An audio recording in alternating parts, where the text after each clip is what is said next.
Boogie and Jud. Boogie and Jud. All right, we're back with Boogie and Jud Best Bets Week 8.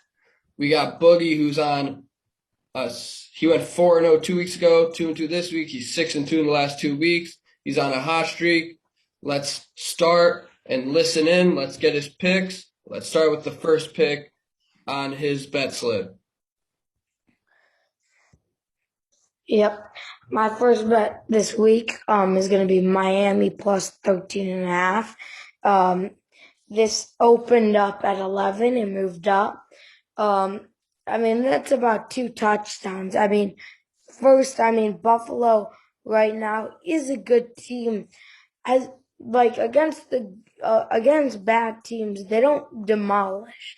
They beat the Dolphins 35-0 the first time they went around, and I feel like it's going to be kind of a revenge game for the Dolphins, and I think they have a chance, to at least do something this year, the Dolphins, and I think they're going to be trying really hard.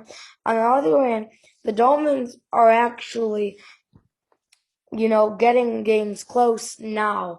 The past 2 games, they've kept the Jaguars within 3 and the Falcons within 2. And I think they're keeping games close. And I think the Dolphins eventually are going to start clicking. And, Tua's got a lot on his shoulders because, rumors with Deshaun Watson, he's got to get going, before he, starts falling apart, and then Deshaun Watson will end up with the Dolphins. But I do like Miami plus 13.5, and I think a lot of the bets are probably going to be on Buffalo. And 91% of the bets are on Buffalo, and I think it's going to be good for Miami. Yeah, Tua has a lot of pressure right now with the Watson trade, so plus 13.5 is the first bet for Boogie. What is the second bet for Boogie? Yeah, my second bet is Eagles minus 3.5. I like this also. The Eagles are actually really, really good against the spread. And they're 5-2 against the spread. And right now, against the good teams, they played the Raiders last week, they lost by 1. They played the Buccaneers, they lost by 6. They played the Chiefs, they lost by 12. Okay? But, when they played the Falcons, they won 32-6. When they played the Panthers, they won 21-18.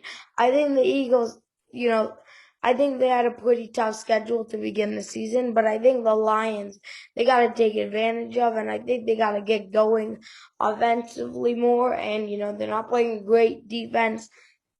And, the opportunities for Jalen Hurts to pass the ball, to Devontae Smith and Jalen Reagor and the whole team is going to be huge. And, yeah. 3.5 for me personally is always a scary thing because if they win on a field goal, you lose. So I would say with this Eagles team against this Lions team that hasn't won a game yet, 3.5 is a good pick if you want to buy a point to make the spread 2.5. So if the Eagles do win by a field goal, if you're scared of the 3.5, minus 160 is available. But what is the next bet for Boogie? The third out of 4 bets for Boogie. Yeah, my next bet is Cleveland minus 3.5.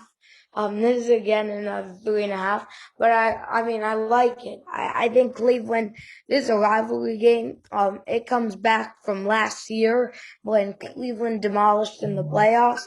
You gotta think about it. Cleveland's playing good football without their running game alive, and they beat the Broncos last week, and now they're playing the Steelers. And something that they're going to build on is Nick Chubb's coming back, and they're going to have to start passing the ball, to Jarvis Landry, to Odell Beckham. They're going to have to start using the threats, while Pittsburgh is just a struggling team this year.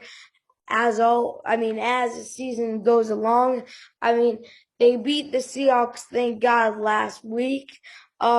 but only in OT by 3 points, which is kind of sad how bad the Seahawks are without Russell Wilson. And the Steelers have just had some heartbreaking losses. I mean, they're getting blown up by the Packers, the Bengals, the Raiders. It's just been a tough year for them. And really, the surprising thing for the Steelers is actually, when you look back at it, is how the Steelers beat the Bills week 1. But besides that, there's been nothing positive on that Steelers team.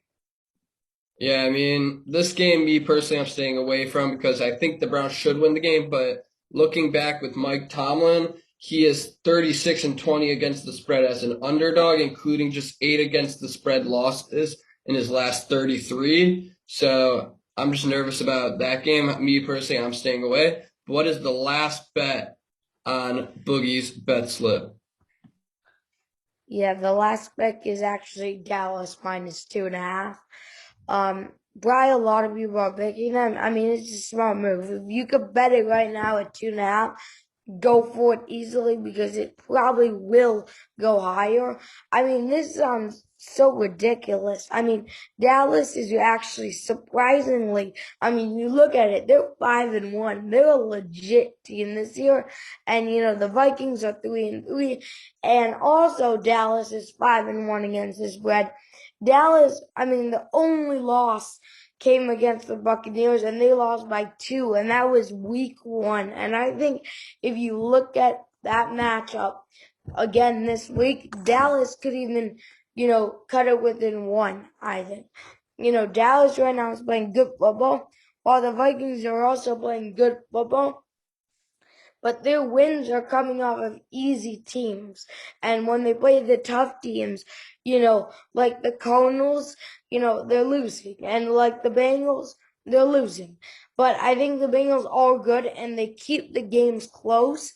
But especially against this Dallas team, I don't think it will be within 3 points for Vikings. Yeah, I mean, this is also a tough game because Vikings team is good, Cowboys team is better, but I like both those bets. Boogie, right now the current score of the Braves-Astros game, Astros are winning. You think Astros could win the series, or do you think the Braves are going to win the series after game 2?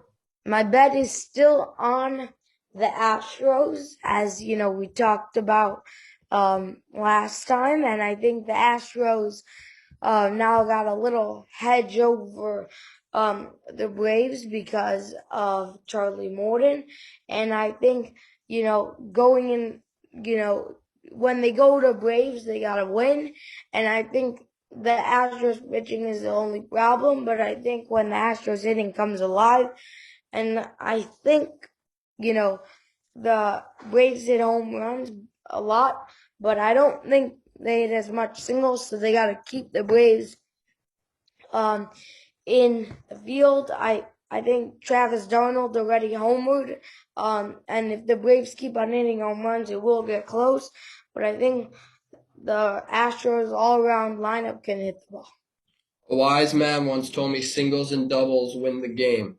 Getting people on base wins the game if they can score them in and everything like that. Singles and doubles win the game, a wise man once told me. Before I make my 2 bets for tomorrow, don't forget to subscribe, like, and comment. Boogie and Jud, love to hear what you got to say. Don't forget to follow us on Twitter, at Boogie and Jud. We post NBA picks, NHL picks, MLB picks, whatever sport picks, and would love a follow. And we're making money on NBA right now. If you look, we're up $120 about for only the first 2 days of basketball. So there is more to come to that. Last, my 3 bets actually for tomorrow is Packers Cardinals. The Packers to score over 21. I mean, even though they're missing they're missing Adams and Lazard, it's Aaron Rodgers, and this Cardinals defense isn't so good. They're losing J.J. Watt this week. I think they can pull off 21 at least. I think they could go over. Also, another bet is their team total touchdowns be over 2.5. I just think that they could score 3 touchdowns. I mean, you have Aaron Jones, you have a really good run game, and you have Now you're gonna have wide receivers. You have Valdez-Scantling, who's a deep threat. You have St. Brown, who's a deep threat. You got a lot of deep threats there, and I think they could score at least 3 touchdowns. We'll see how it goes. Last bet for Judd is a 2-team parlay for tomorrow, NBA. It's the Utah Jazz and the Golden State Warriors to both win. It's minus 126. You risk 1260 to win 10. I think they're both should win. You got the Warriors against the Grizzlies. The Grizzlies are a tough team, but I mean, you got Curry who's hot this season. You got Draymond, you got Wiggins, you got a hot team with the Warriors, and you got the Jazz against the Rockets. The Rockets are a young and upcoming team, but the Jazz are already an all-star team. I think the Jazz should win this one by a good amount. That's it. That's all for tonight. Stay tuned for more Boogie and Jud, and we'll be back here. And don't forget to comment, like, and subscribe. And we hope to see more views, and we hope you guys are listening and cashing in our picks. Thank you for watching today's episode of Boogie and Jud. Don't forget to like, comment, share, and subscribe. See you next time.